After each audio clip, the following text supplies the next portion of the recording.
playing is just playing. Come after me!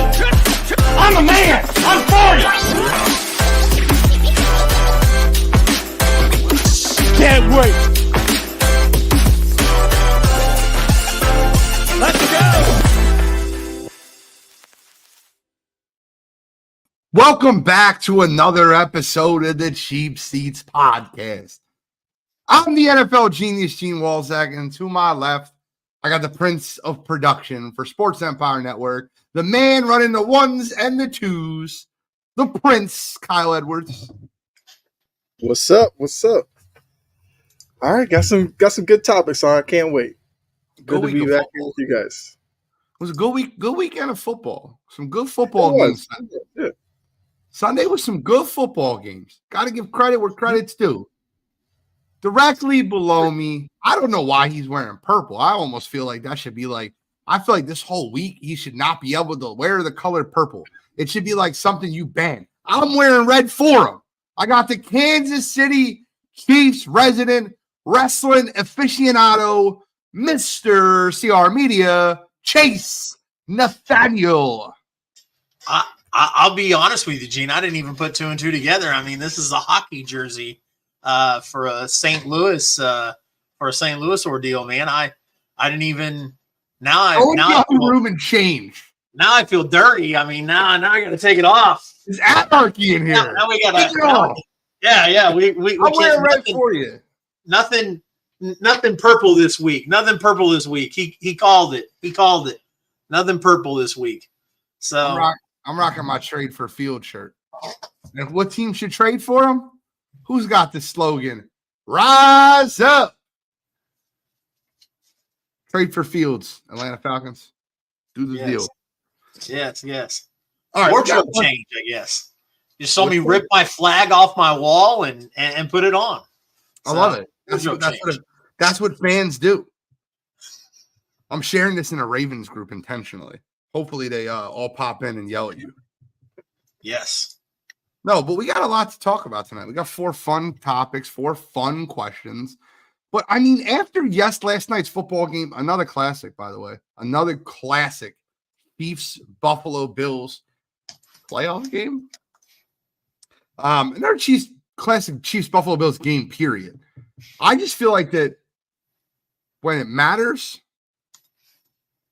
the wagons aren't circling. The Buffalo Bills just didn't get it done once again.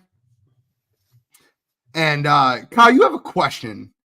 And I'd like you to give your question out first. And then I'm going to, let me get your answer. Let me get Chase's answer. I need to calm myself into this tirade because I'm going to go on a tirade on Buffalo. And I don't want to steal any of your ammunition. I feel like that's not right. But I mean, look, it's very simple. With the game that happened yesterday, this is now the third time the Bills have had a chance to beat the Chiefs and couldn't. So is it just a situation where the Bills have just reached their ceiling, their divisional round, that's about it? Or is it just that the Chiefs are a terrible matchup and they just got unlucky? Like for me, I feel like the Bills need like a change in terms of philosophy and everything like that. I would like to see them not rely on Josh Allen so much. I do think they have like a mental block when it comes to the Chiefs. I don't know if it almost reminds me of when the Patriots were kind of going through their run and teams would go up against them and they would kind of get out of character because they felt like they had to do more. I kind of think that's where Buffalo is with Kansas City right now. And because, I don't know, it's easy to look at it and be like, well, McDermott's got to go. But if you were to just fire McDermott, bring in a new coach with these players, would you really get anything different out of him? Like, we know what Josh Allen is. He's accurate at times. His decision-making, terrible at times. And I think that's where they get into trouble. And I always felt bad using this picture because of the kicker and everybody getting on Tyler Bass. Look, Bass did not lose them that game. It's just easy to blame it on Bass because he's the kicker. And a lot of fans don't really value kickers, whatever. But I just think that the Bills need to really look at themselves this offseason and, I don't know, make some change, whether it's to the wide receiver group or something. Something on the team just needs to be fixed if they really want to be serious about winning the Super Bowl. This group's not going to get it done. Chase, I kind of know where you stand, but I'll be quiet. I'll ask I'll listen to your answer too. Kyle said a little snippet of what I'm going to get into. I mean, these games are always so close. They're always so exciting and so fun to watch. And it always comes down to literally the last moment, right? The last little bit of, no matter if it's 13 seconds or it's in overtime or a missed field goal, whatever the case is, these games are always exciting. Do I think that Josh Allen is to blame? No. Do I think that I think it's a little bit of everything. Sean McDermott is a defensive-minded coach. Do you know where Sean McDermott came from? Andy Reid's coaching tree. Andy Reid's coaching tree. And I don't know what it is, man, about the playoffs and the Bills. The Bills have the Chiefs number in the regular season, but not just the Bills. It seems like every single time Andy Reid goes up against one of his proteges, so to speak, Andy Reid has his number.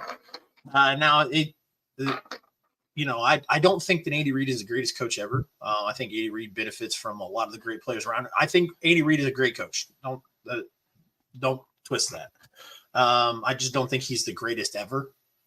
I think that he has his faults, but I do think that he knows his guys, and he goes in there with a game plan ready to execute. That's all really I can say without sounding too much like a Chiefs fan. Like, oh, hey, my guys beat them, and my guys are always going to beat them. To give you a realistic thing, I think that Andy Reid knows how to coach against Sean McDermott. You remember when Pedro Martinez got shelled by the Yankees and he went on TV and said the Yankees are my daddy? Y'all remember that? Yep. And I remember that because he used to have all these problems and he was the most dominant pitcher in baseball, but he would have issues in the 6th, 7th, 8th inning with the Yankees because they left him in a little bit too long, and it is what it is. I have a lot to say on this football game, but the first thing I want to get off my chest is this. If you're blaming Scott Norwood 2.0, Tyler Bass, for the Bills losing this football game, I can't talk football with you. You're an idiot. Could the kick have helped? Sure, it could have helped. Yeah. But let me ask you a question, Uncle. Was it a minute 53 left, Chase? Yeah. Do you not think that Patrick Mahomes has taken that team 30 yards to get in field goal range? With a minute 55 left? Minute 53? Yes. Okay, what are we talking about? So we're saying Tyler Bass was the problem because he missed the game-tying field goal and you would have gave Patrick Mahomes the ball with a minute 53 left? What do you think the odds of Buffalo still winning that football game if he hit the kick were? I can tell you where the odds really would have changed. Well, I don't know. I looked at the Buffalo Bills salary cap, and I looked all the way down, and I found myself a kicker by the name of Tyler Bass. And Tyler Bass is making $4.4 million. That's a lot of money. Stephon Diggs makes $28 million. Josh Allen makes $47 million.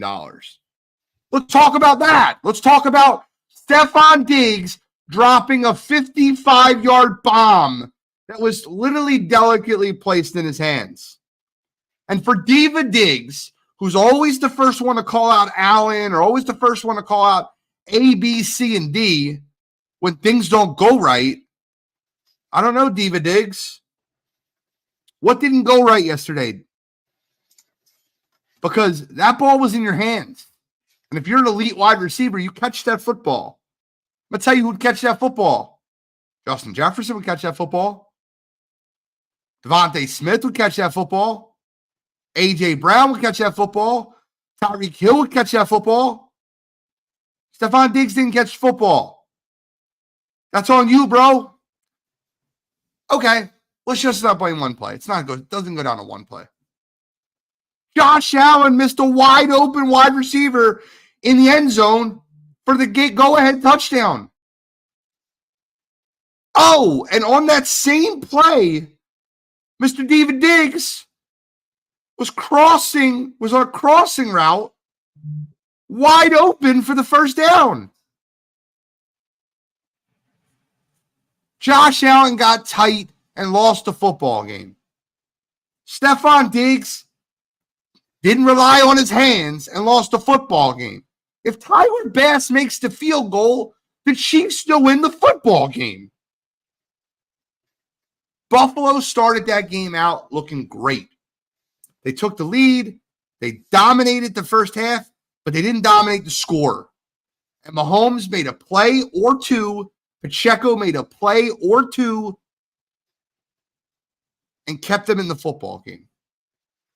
Buffalo looked like the better football team the first half. No doubt in my mind. None. And you know, Josh Allen's biggest fan, Tony Romo, was telling us all about it. Chiefs fans should be afraid. Chiefs fans, I was worried about Chase. I was like, is he afraid? Is something going to happen to him? As much as he was talking about, it was like a one-possession game. I'm like, what is this dude watching? But for people to act like Tyler Bass was the problem in this football game, I mean, yeah, if he makes the kick, it gives him a better chance. Takes them from a 0% chance to about a 25% chance. Diggs makes the catch, it's probably a 50% chance. If Allen throws the touchdown pass, it's probably a 70% chance. But it's always something with Buffalo, right? Buffalo gets the home game last year. They get absolutely dominated by Joe Burrow. They get the home game this year. They get, I remember, what was it? Deion Dawkins, their left guard, was talking in the media, like, how many times has Patrick Mahomes been here? Oh, he's never been here. He doesn't even know what our fans look like. I don't know why you're doubting or poking the bear. It's the best quarterback in the NFL right there. Why don't you shut your mouth and win a playoff game, make a conference championship? I got the best comparison for the Buffalo Bills. Y'all want to know who the Buffalo Bills are?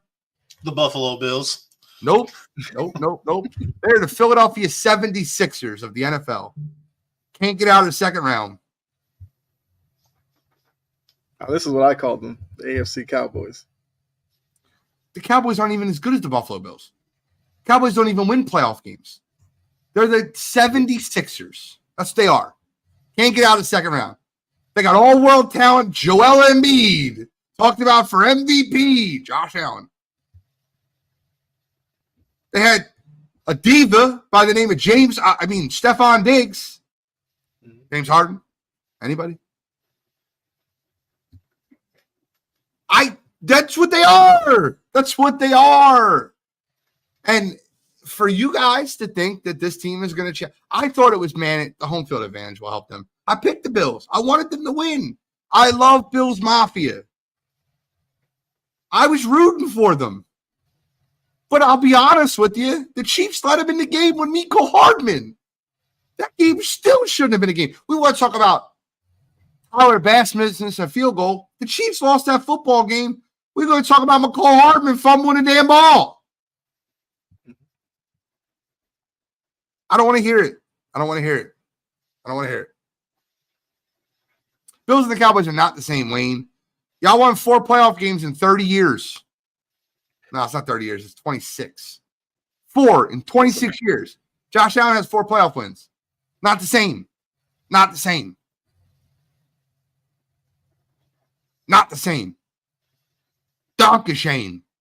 Not the same. The Buffalo Bills are,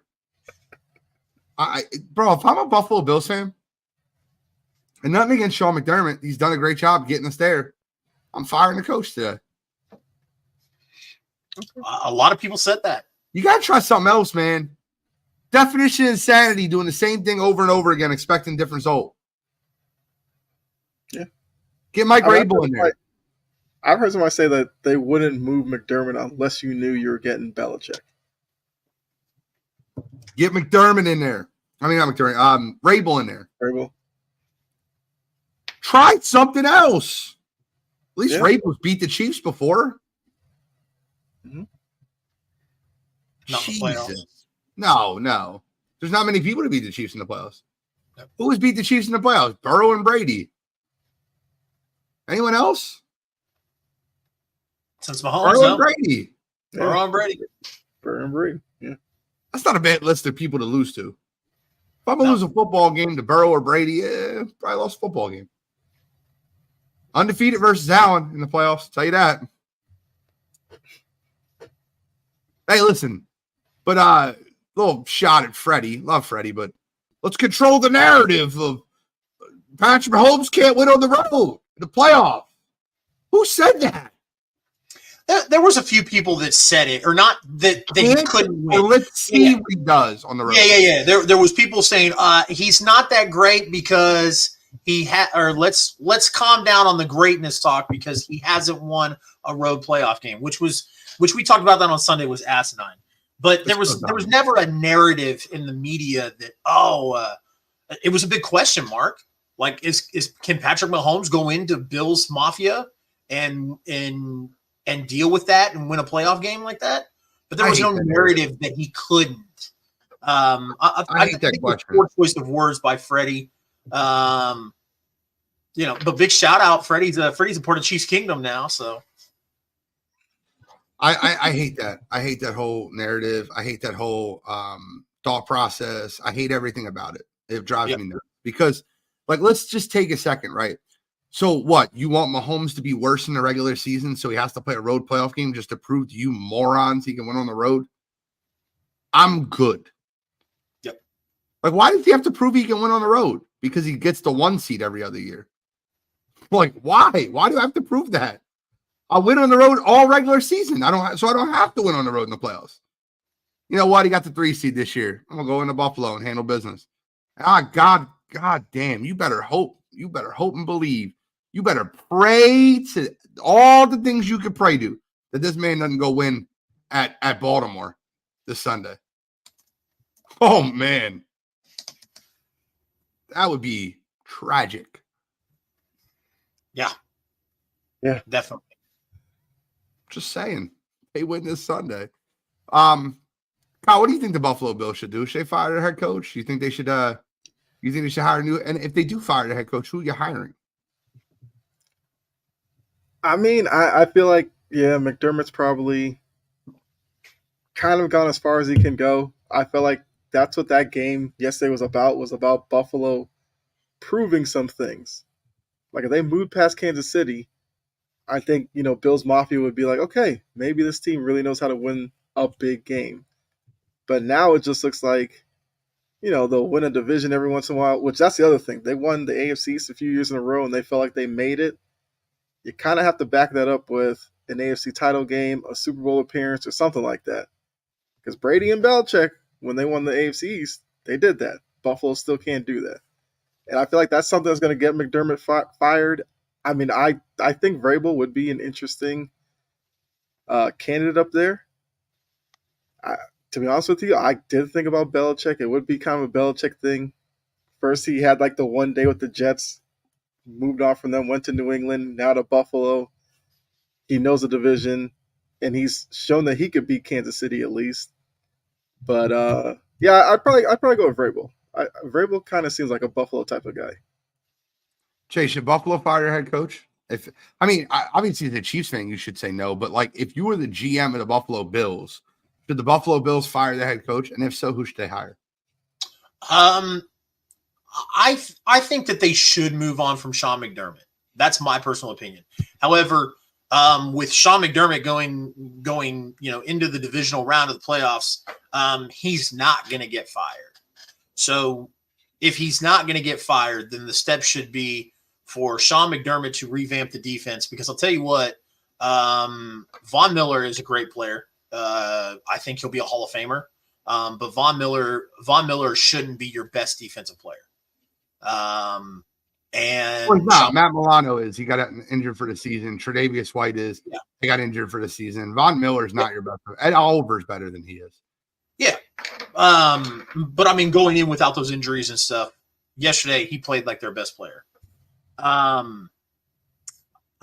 think that if you're gonna stick with Sean McDermott, then you go find an offensive minded coordinator, and get rid of Diggs.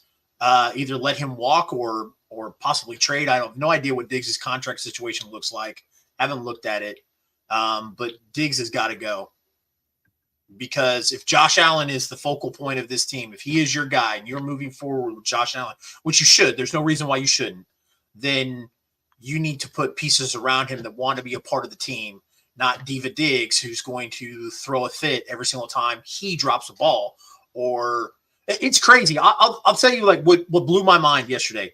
It is like some way magical. Like if you believe in curses or magic or anything like that, this is for you. I don't, but this is what's crazy. I feel like somebody took MVS and swapped bodies with him and Diggs. Bro, MVS was just different yesterday, bro. Yeah. I don't know what happened, but Diggs was sitting there throwing a fit because he dropped the ball just like MVS did 3 weeks ago when Patrick Mahomes threw the ball and he couldn't catch it. He looked at Mahomes and was like, "Why are you throwing it at my hip?" I'm telling you, I think a voodoo doctor before the game switched bodies with Diggs and MVS, because that would be my thing is get rid of Diggs and moving forward, and revamping this offense, because obviously they're not going to get rid of Sean McDermott right now. I got a trivia question for you, Chase. What's up? It's a Chiefs trivia question. I'll try in to answer. 2024, I just pulled up the salary cap. In 2024, Patrick Mahomes has a $57 million cap hit, which equates to 23% of your cap. Name me the number 2 and number 3 cap guys on your team for next year, just for 2024. Kyle, I'll allow you to answer afterwards. Chris Jones and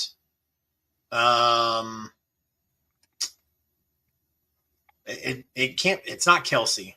It's MVS and Chris Jones, I think.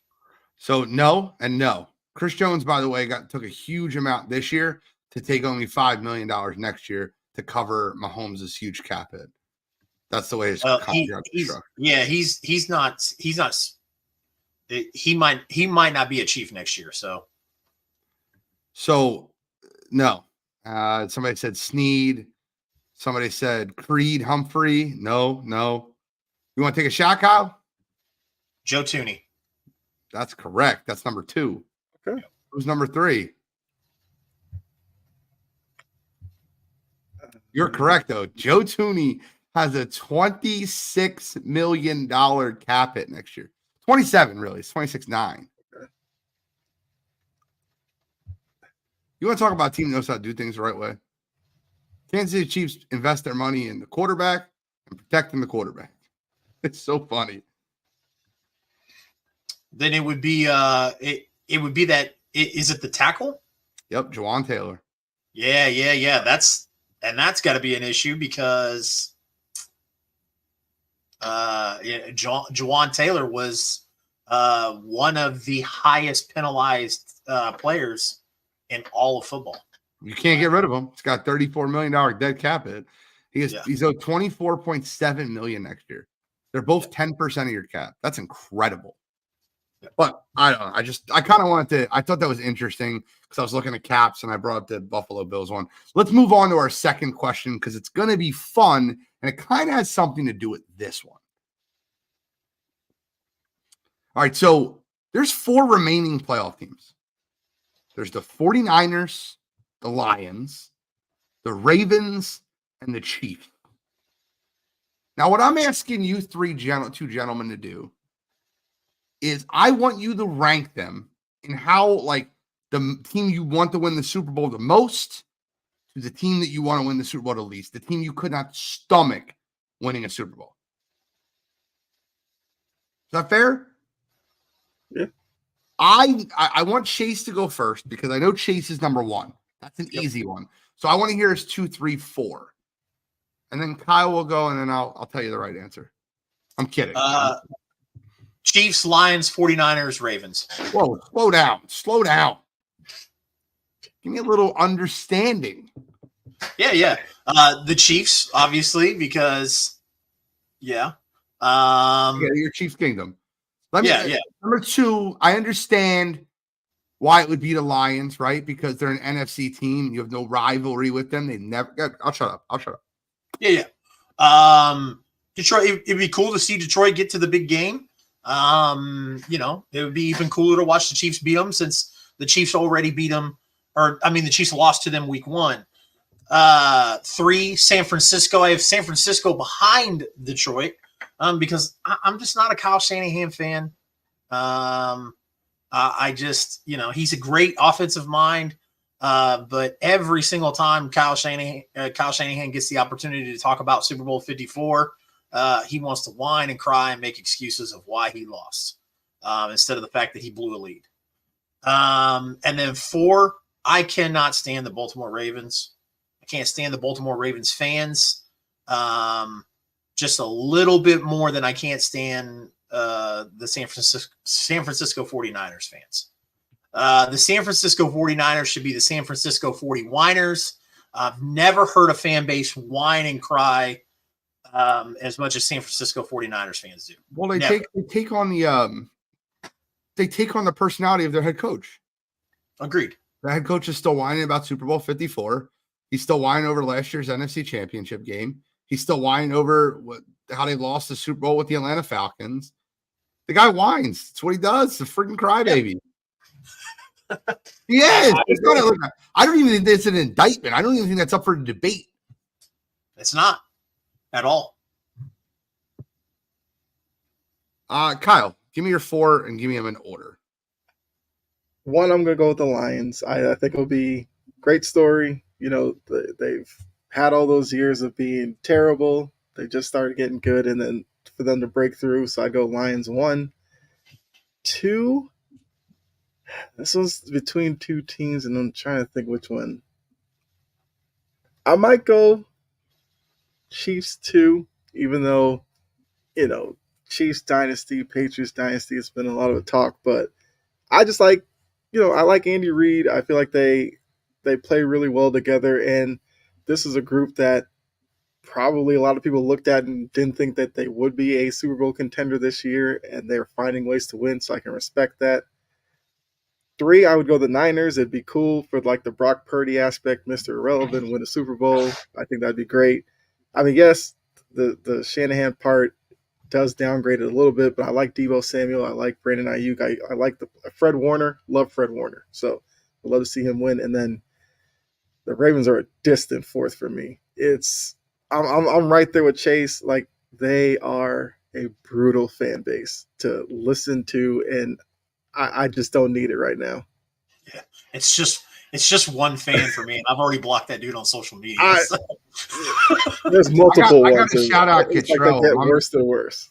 My man Cottrell was on the Wire to Wire page, and I didn't see the comments over there. He said, I wouldn't fire him, no, talking about McDermott. Got to change your identity. They need to get a couple corners that can play man, need to add depth at linebacker, move on from Diggs, spend that money elsewhere, another deep wide receiver class 2, maybe bring in T. Higgins, cut Vaughn, and move on from that money. It can be salvaged, but you need a somewhat drastic overhaul. You can't get rid of Diggs. The dead cap money's too much. You'd have to figure out a situation. I don't know how you'd be able to do that. Cottrell says their fans aren't that bad. It's just your boy Jordan.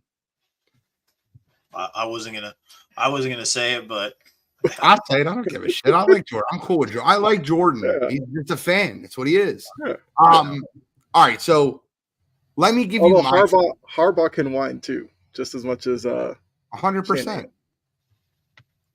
100%. So I got a few. I got 4. I got my 4 and I got my reasons.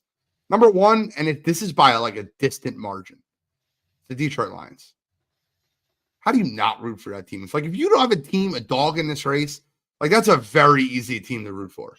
Absolutely. Also, although Chauncey Gardner, I love Chauncey Gardner-Johnson. I loved it when he was an Eagle. He's got to shut up, man. I don't understand what you get from going on social media and continuing this fight with Deebo Samuel. It's no, now Deebo runs his mouth just as much as anybody does. I can't stand him either. But dude, just let your play talk. If you want to talk the day after you win the NFC Championship game. This is not the time to talk. But that's what Chauncey Gardner-Johnson's known for. CJ is one of the most hilarious players in the NFL. He has gotten multiple players to throw punches at him, and I think that's incredible. Like, I think that's a skill to get player. Like, the Chicago Bears thing was one of the funniest things I've ever seen in my entire life. He taunted a guy.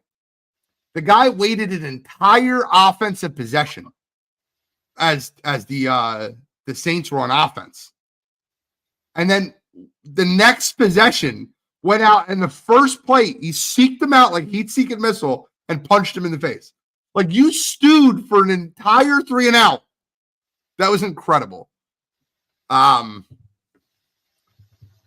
the Lions are my number one. I like Jahmyr Gibbs. I like David Montgomery's story. I love Jared Goff. I love the fan base right now. I think that they're really showing up. I'm a big Eminem fan. I like Aiden. I said, guys, I'm sorry. We'll talk about it. Everyone likes to bring up the shit that I get wrong, and I do get some stuff wrong. But I remember the draft. The Trevon Walker went 1, Aiden Hutchinson went 2. And I said, Aiden Hutchinson will change the culture on your team. He will turn your team from a losing organization to a winning organization. He's the better pick. I'm right. I am correct. I like Aiden Hutchinson. I like my boy Jack Campbell. Brian Branch has been incredible. Mm-hmm. I got to root for the Lions. They're who I'm rooting for. I don't think they're going to win, but that's who I'm rooting for.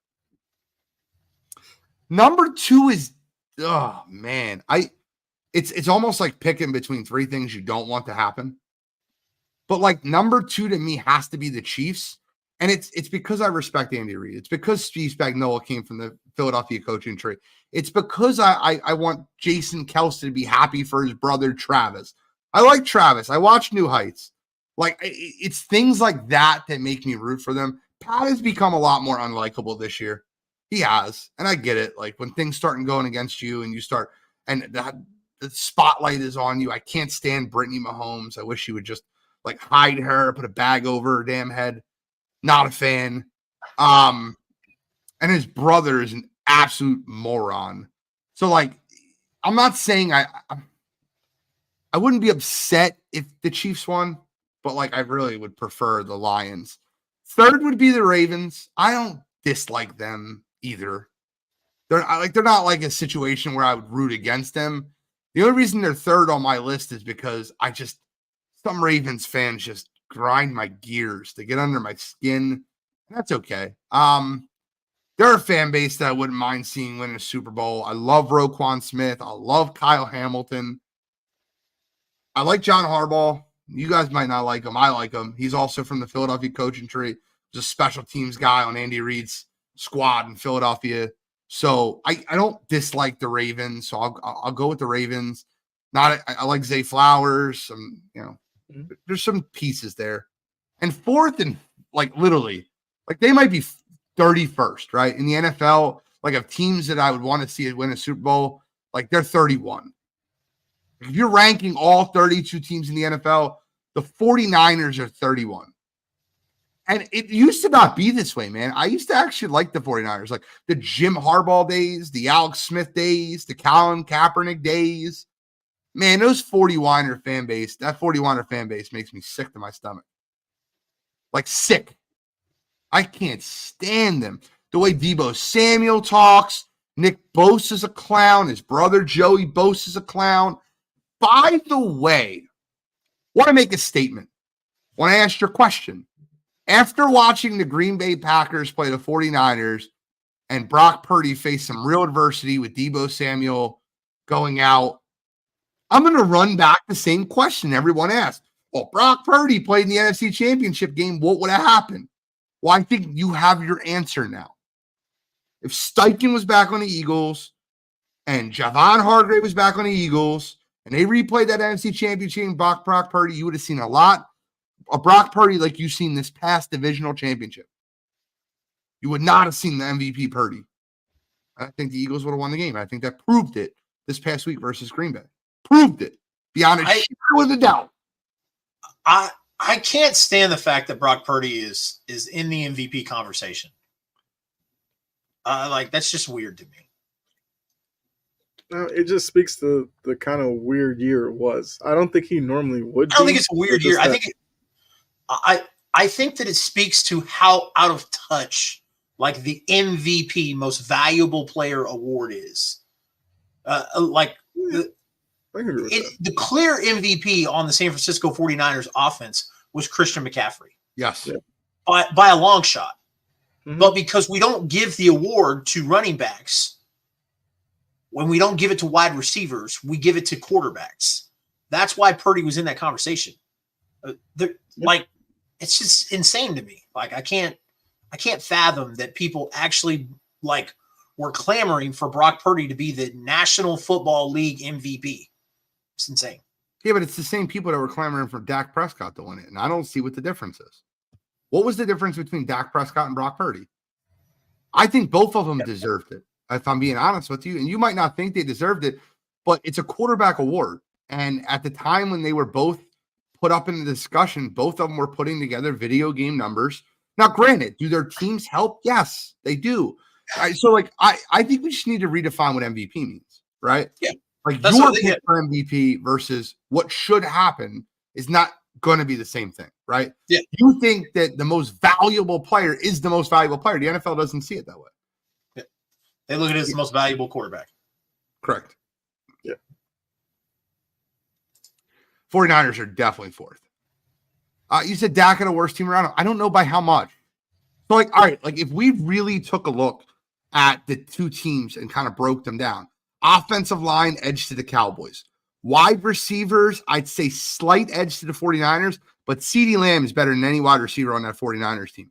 Running back, heavy edge to the 49ers. Defensive line, edge to the 49ers. Linebacker, edge to the 49ers. Secondary, edge to the Cowboys. And I think that's pretty clear. Kicker, edge to the Cowboys, obviously. I don't know how much better of a team that Brock Purdy had around him than Dak Prescott. Do you think talent rosters, if you remove the quarterbacks, are that big of a difference? I don't think they're that big of a difference. Maybe I'm nuts. It's not that there is a difference, but it's not that big of a difference, right? At all. Kittle's better than Ferguson. The second receiver, Ayuk, is better than Cooks or Gallup, but CeeDee Lamb is miles better than Deebo Samuel. I think it's close. I do. I think the offensive line, Dallas had the number 2 rated left tackle in football behind Trent Williams and the number 1 rated left guard in football. And they have Zach Martin on the right guard. They're the best. They're probably the best offensive line in football this year. Tyler Badass is a great center. Good center. Not great. Good center. Now, the right tackle, he was beaten like he stole something all year. But I don't think it's that crazy. I think if you take Chase Young off the 49ers, I think the defensive line, you could argue Dallas was better before Chase got traded there. And they destroyed them before Chase got traded. Okay, coaching, yeah, that's fair. I agree with that. That's not rosters. And one could argue that McCarthy is a better quarterback whisperer than Shanahan, just as far as developing quarterbacks. Not as far as scheme, but making their arm movement better, their spin on the football, their mechanics. Any quarterback that Kyle Shanahan has gotten his hands on, if you take him outside of Kyle Shanahan's offense, this goes back to Matt Ryan. I'll be honest. Jimmy Garoppolo. Yeah. Okay. All right. So let's move on to our next question. We have 2 more. This will be a fun one, guys. I want everybody in the chat, all of you guys in the chat, all 11 of you right now, 12 of you, 13 of you. I want every one of you to give this answer. Which current team sport athlete, don't give me anybody from the UFC or boxing, would make the best WWE or wrestling superstar? I guess they can go to AEW, but that's kind of like the minor leagues. Like, give me the best WWE superstar that you could get out of a professional team sport. Like The Rock and Lesnar were both football players. They're huge WWE superstars. I don't see, and I think the obvious answer for a lot of people would be Gronk. I don't think he is. I think he doesn't speak well enough. And I think that like guys like Lesnar have like a brand to him. I don't think that could be. That's a great one. Holy crap. Wayne Curtis coming off the top turnbuckle. That might be the winner. First comment. George Kittle would be incredible. I didn't think about that. He's a huge wrestling fan. Huge wrestling fan. Wow. Did he just come off the top turnbuckle? And Key, I didn't even see Key. Key said the same thing. Mm-hmm. That's a great answer. Guys, Chase, this is your question. You lead the question. You tell us where we're going, and we'll go there. We'll go there with you. Yeah. I mean, you know, this picture, Kyle picked a great picture. Karl Malone, Dennis Rodman against DDP and Hulk Hogan. Dennis Rodman, the original, to kind of cross over and do that thing. You know, obviously Mr. T, WrestleMania 1 all the way back in 1984, whatever it was. But I mean, this was huge because Rodman was a basketball player. And basketball players at the time, like in this point in time, this is 1997, 1998, basketball players it was transitioning to a not so physical game, if you will. Dennis Rodman was not viewed as the most physical guy. But Rodman was going out there and doing, you know, picture perfect drop kicks. And then they bring in Karl Malone. And now we've got guys like Logan Paul and Bad Bunny and are just out there doing crazy stuff. Did you see Kelsey jump out the suite? He's flying off the top rope. See, the funny thing about Kelsey, Chase, the funny thing about Jason Kelsey is this. Tell me you don't like see him as KO. Like he's Kevin Owens, dude. In a different life, he's Kevin Owens. Like I can't unsee that, right? Yeah. They would be the same guy in the WWE. Like they would go against it. It'd be Kelsey versus KO. Yeah. That would be, I could see that. That's a great answer. Great answer. Draymond Green.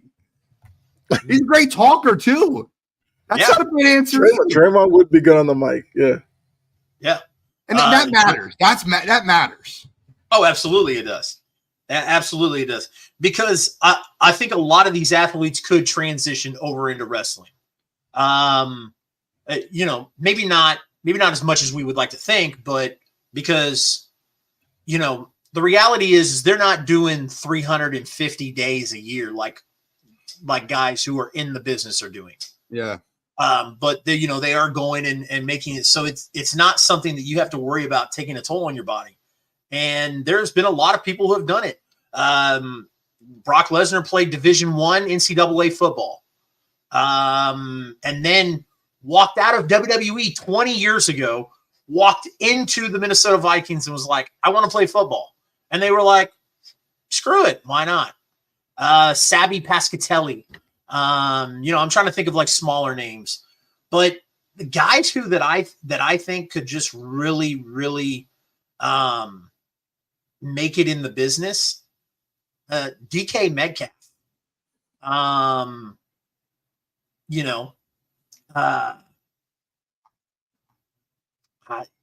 Trying to think of some other ones.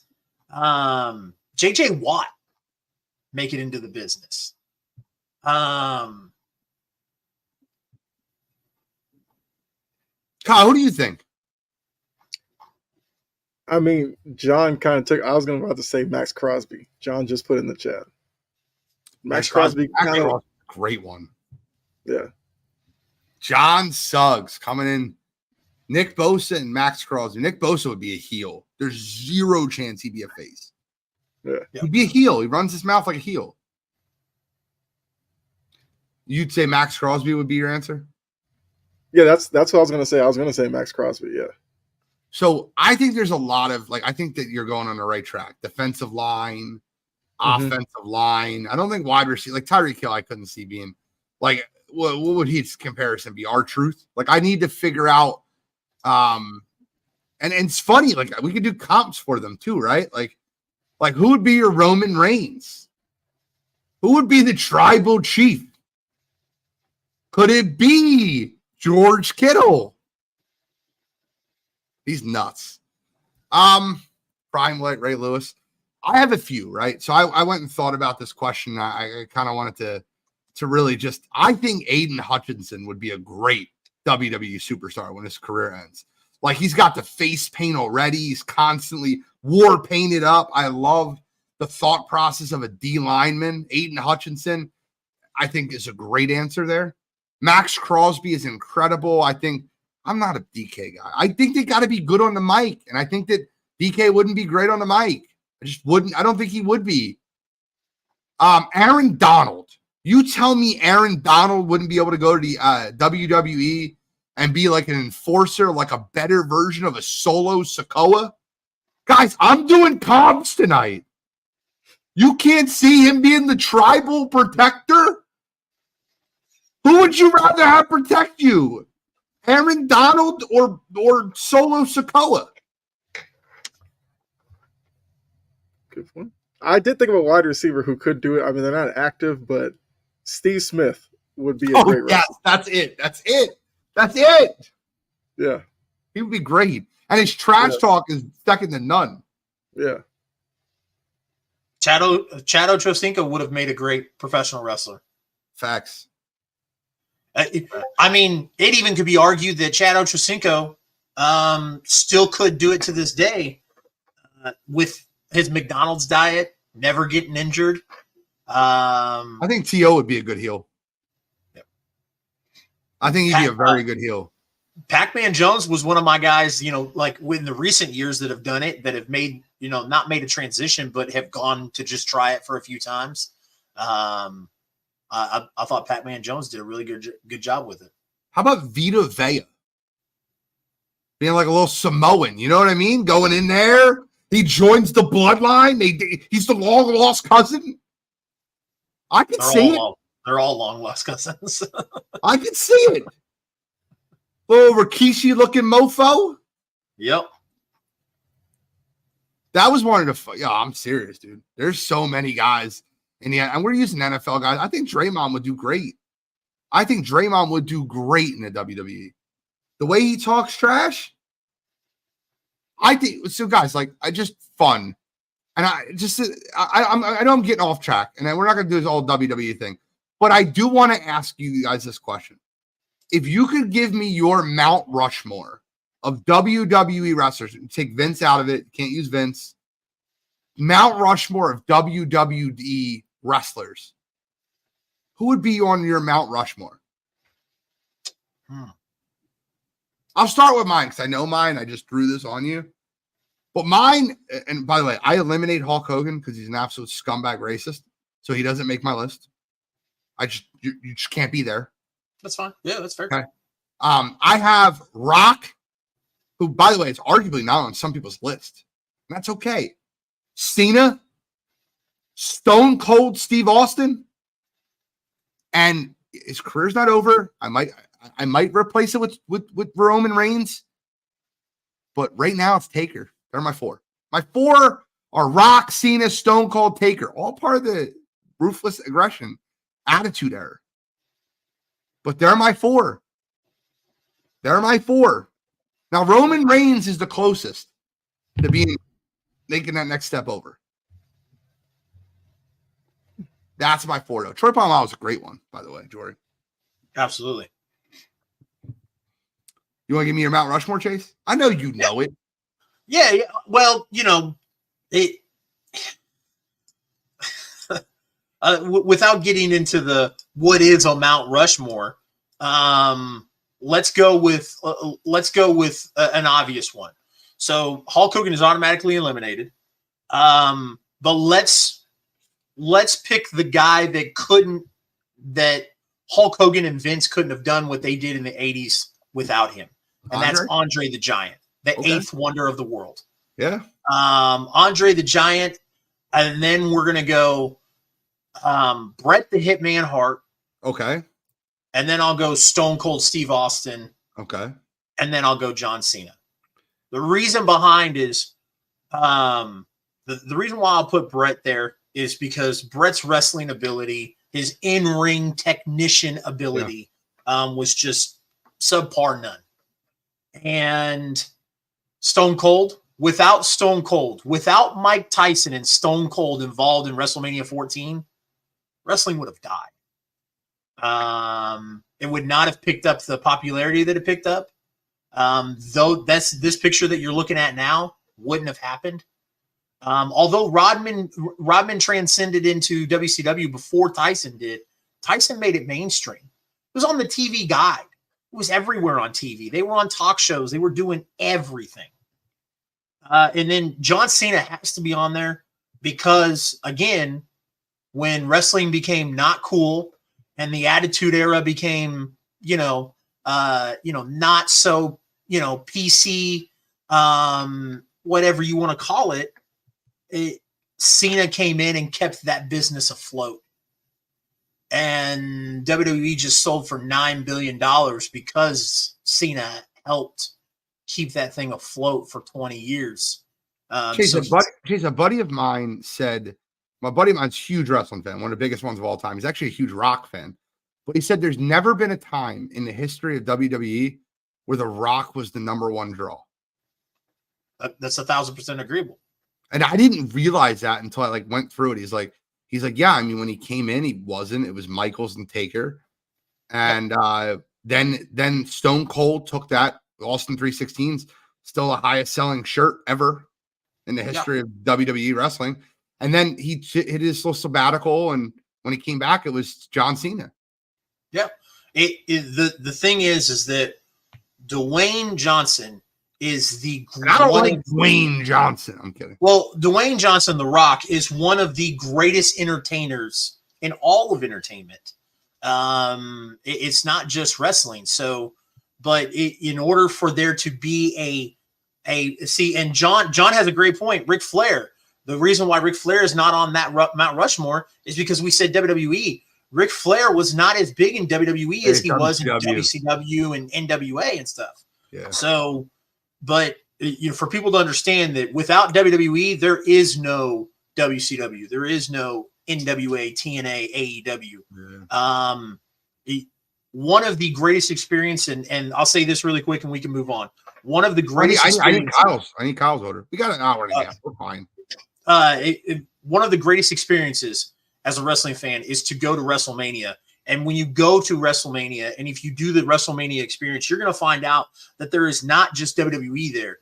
There are small promotions there. There are licks and ticks of everything there. And if you took WWE away, if Endeavor decided, yeah, we don't want it, and they just canned it tomorrow, won't happen, but let's just say it did, it would damage the business by light years. I mean, it would cease to exist. It would be a rinky-dink little TV show on your local thing. So, Kyle, what's your Mount Rushmore? I I have Stone Cold, Rock, Cena, and Randy Orton. I'm always been a big Randy Orton guy. So that'd be my 4. I love Randy. There was Jim Cornette said if you were going to build the perfect professional wrestler or the perfect sports entertainer from the ground up, it would be Randy Orton. Yeah, but the problem is this, right? I think there's 20 people that have bigger impact on wrestling than Randy Orton. I'm not saying that I think that you're right. I think Randy Orton still has days ahead of him. But I thought Randy Orton just was never casted as a good super heel or a good super villain.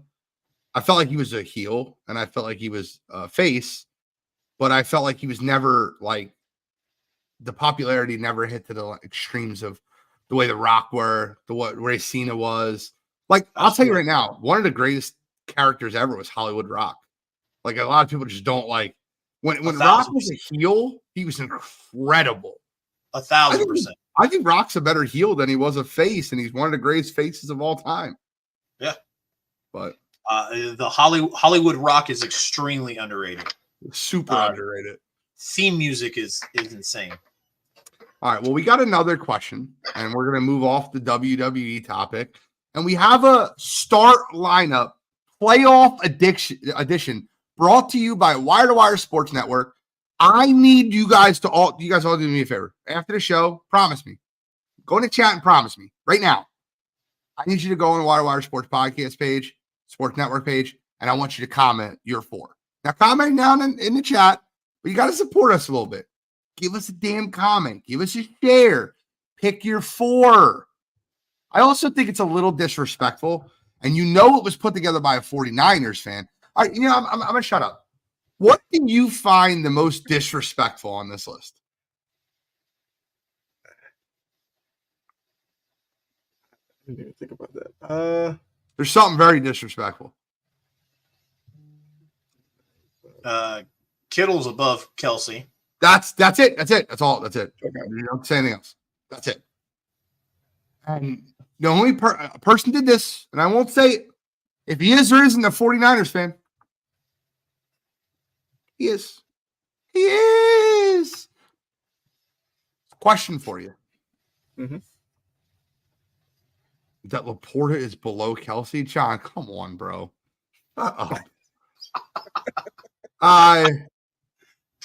Jesus Christ. People's comments in here.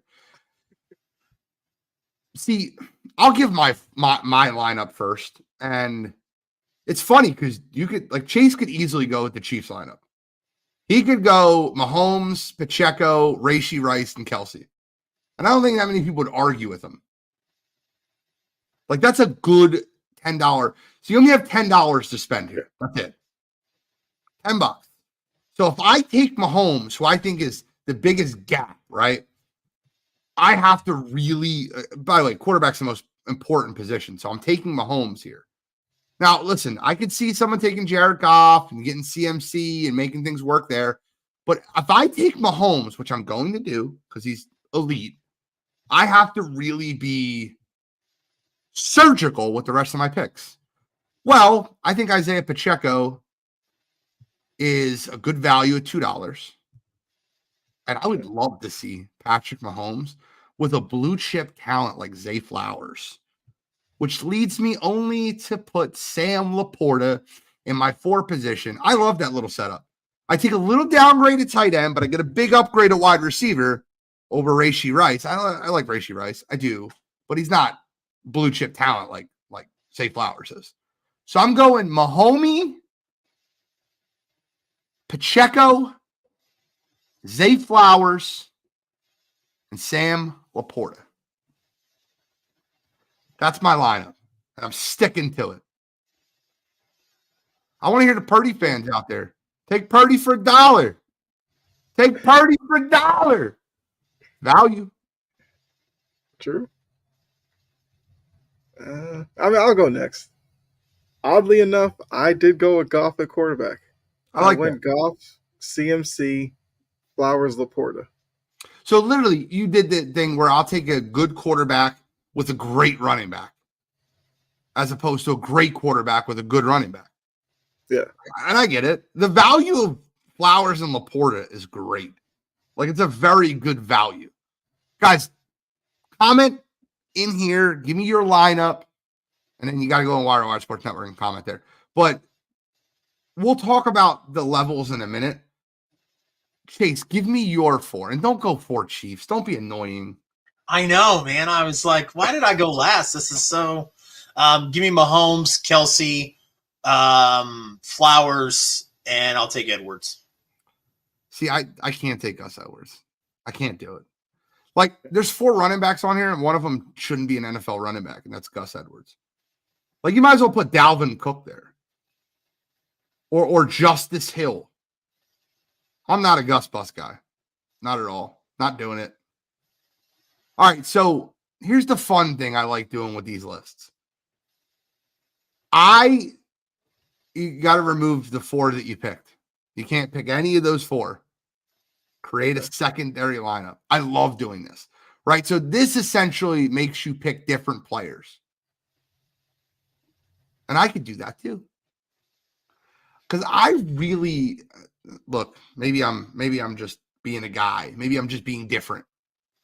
But I want you to think about this for 1 second. How cool would it be if you got Amon-Ra St. Brown as your $4 pick and you took Isaiah Not Very Likely and paired them up with Purdy and McCaffrey in Kyle Shanahan's system? You give him the best running back, the best wide receiver, and a serviceable tight end. Serviceable. Mm-hmm. That would be my two. That would be my two. I went 5-5-1-1 or 4-4-1-1. Got me to $10. What's your secondary lineup, Kyle? Okay, so let's see. So I can't have Goff, CMC, Flowers, Laporta. Fine. I would go. Then I'd probably go Mahomes. Then let's see. All right, so Mahomes, Pacheco, Ayuk, Likely. I like it. I thought you were going to go all Chiefs. I thought you were going with the Chiefs lineup right there. That works. The Chiefs lineup is literally $10. Yeah. Who's lineup number 2?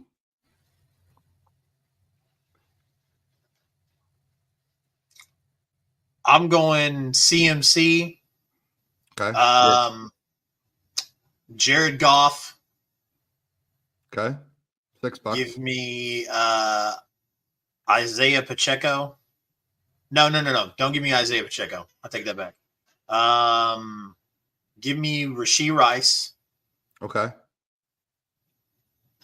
And Travis Kelce. Well, you took Travis, so you got to change it. Oh, that's right. So Give me Ayuk. Okay, and then Likely. Yep. Okay, that makes sense. Guys, listen, this is what we do in cheap seats, right? We go until we go. We're not going to go for hours. If we don't have 90 minutes worth of content, we're not going to give you 90 minutes worth of content. We're going to give you a good hour and 5. What I would like to do before we wrap up is I want to say goodbye to the teams that lost in the divisional round. How do I say goodbye? And here's how I want to do it, right? Green Bay, they screwed the pooch. You had them. I felt like Denny Green, man. I watched that football game. Mm-hmm. You knew who they were. You had them on the hook, and you let them off the hook. Yep. They are who we thought they were. We let them off the hook. Green Bay, your future is bright. But that shit wasn't right. Houston Texans. You didn't have them on the hook. You got beat down. But that's okay. You're a year ahead of schedule. The future is bright. The future is great. CJ Stroud ain't one to hate. Then we got to move on to the Tampa Bay Buccaneers. Look, I watched that football game, and I give Baker Mayfield all the credit in the world, but listen, you might be down on your luck, and it sucks to suck, but Baker Mayfield, a guy, you're just a quarterback away. You are. That Bucs team has the defense. They have the weapons. They got to find their quarterback of the future. You cannot run it back with that team and hope that Baker Mayfield takes them to the next level. And then last but not least, the definition of insanity. No one circles the wagon or is running around in circles like the Buffalo Bills. Your thoughts, gentlemen, before we wrap up? No, I mean, I came out of the weekend the same as you. Like Green Bay with Jordan Love, I'm impressed by him. A lot of questions about him going into the season. I think he answered a lot. CJ Stroud is that guy in Houston. D'Amico Ryans is doing great down there. Look out for them for the next few years. I've been on the Baker Mayfield train all season. I think he can go back there and they could make it work. But I see what you're saying, that they need a quarterback. And for Buffalo, Let me ask you a question real quick. Yeah. Are the Tampa Bay Buccaneers a Super Bowl winning team at wide receiver? yeah, Godwin Are they a Evans, yeah. Super Bowl winning team on defense? Yeah. So where are they not a Super Bowl winning team? When you see Baker Mayfield winning a Super Bowl ever, like the odds of that, like Baker, if you like could bet on like could a quarterback win a Super Bowl, Baker Mayfield's got like plus 2,400 odds of like winning one. I get what you're saying, because you feel like with Baker as your quarterback, things would have to fall correctly for you to get it. He wouldn't necessarily go in and beat maybe like a 1 or 2 seed on the road in a championship game. So if they upgrade from him, I would be fine with that. I think even if he came back, they probably win that division. If he next comes year, back, depending on what the Falcons do with their coach and yeah, quarterback. there you go. There you go. Just listen. I'm gonna show everybody the shirt. Trade for Fields. Rise up, baby. I'm a Falcons fan. You trade for Fields, you sign Eric Bieniemy. Go Falcons. Chase, any final thoughts, gentlemen? I got nothing other than how about those Chiefs? How about them? Chiefs Kingdom. Guys, it was a fun show. I love doing Chiefs Eats with you guys. Hopefully we have Aaron or Jory back next week. Get a full panel out here. We'll have some more questions for you guys. Appreciate everybody in the chat. Cottrell, John Suggs, Jory, Wayne Curtis, my man Wayne Curtis. Love that guy. My favorite Cowboys fan of all time. Key, so many y'all. Jake, Stephen Chambers, Melvin Johnson, everybody. Appreciate y'all tuning in. The Chief Seats Podcast. I'm the NFL Genius, Gene Walzak. That's the Prince of Production, Kyle Edwards. And that is Chase Nathaniel, waiting to see what happens for the WWE Heavyweight title tonight with Seth friggin' Rollins. Thank you guys for tuning in, Cheap Seats Podcast. We are signing out.